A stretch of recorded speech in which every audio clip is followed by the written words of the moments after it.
When saving a life means getting involved in a situation that could be deadly, few people are willing to take the risk, as Edwin Ortiz discovered on the night of September 7th, 1987.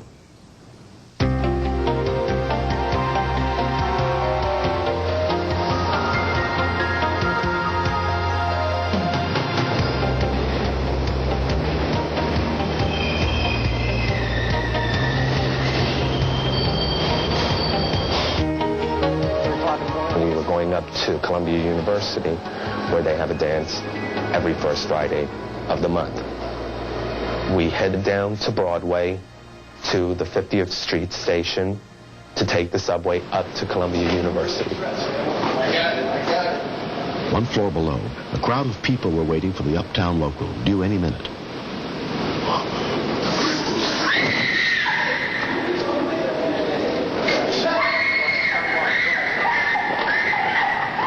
This woman came out of nowhere and started yelling, "There's someone in the track." I just reacted to the situation. I just ran straight down. I didn't think about the possibility of a subway coming into the station.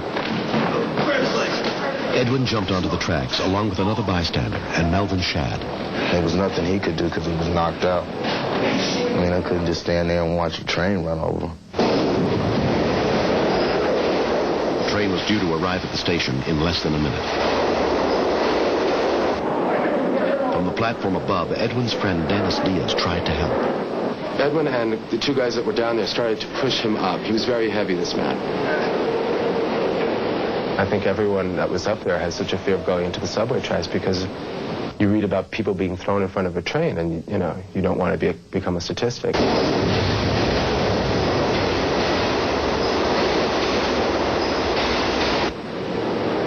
When I looked up, you could see the lights coming, on the rail, and we kept struggling. I looked up again, and there it was.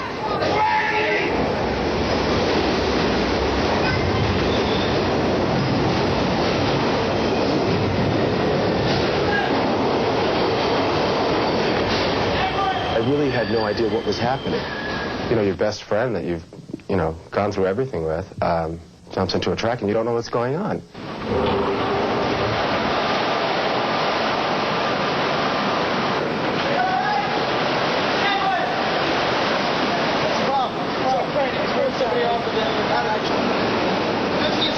Transit cop Sean McGowan radioed his dispatcher, who sent a transit rescue unit to the station, including EMT Frank Berlanger. When we receive a call of someone on the tracks, right away we think the worst scenario.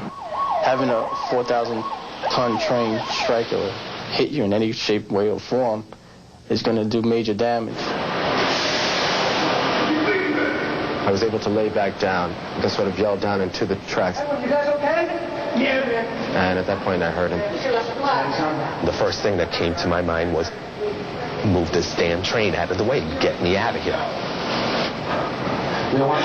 I had soil and blood on my arm, and I was like, where is this coming from? I thought I had hurt myself somehow without realizing it. But then I looked at him, and he really cracked open his head just as the subway was coming into the station. We noticed that there was a crawl space underneath the platform.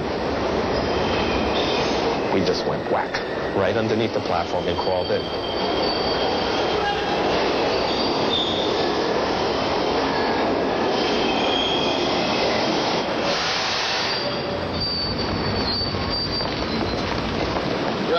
Within 5 minutes, the rescue unit arrived.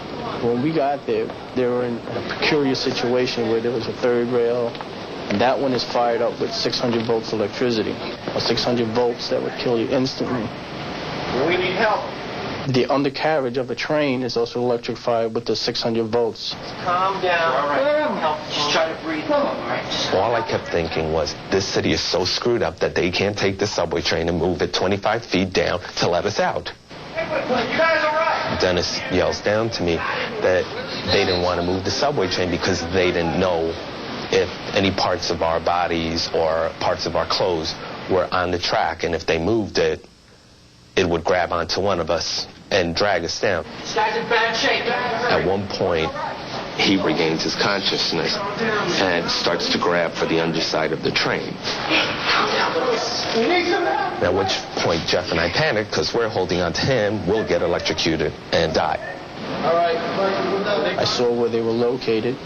I screamed to my partner, get this power off immediately. They're near the contact shoe of the train. When rescuers saw that the victim was in danger of being electrocuted before they could get the voltage turned off, they decided they couldn't wait. We get power off immediately, Kay. We got live people under the train. Upon seeing me, I think it relaxed them a little, but also built up their anxiety to get out of there quick. I'll place the bag over the shoe to protect you. All right? With the body bag up against the power shoe, there was non-conductive material between me and the shoe. So I don't think I would have gotten electrified if I did touch it. At that point, all I wanted was to get out of there because I started thinking about what was down there. In New York, we have rats the size of chihuahuas.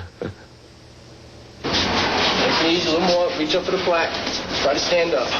He sustained a couple of lacerations, one to the head and arm. We bandaged his wound. We put a cervical collar on his neck because of the fall he had taken. Go. The 23-year-old victim was taken to the hospital for examination and released without serious injury. The three of us wouldn't have been there, what would have happened? Because out of all the people there, only 3 people attempted to do something. Because if I was me down there on the tracks, I would want people to get involved and save me. So what goes around comes around, you know. I just sat down and I just started to shake. I was like, what the hell did I do?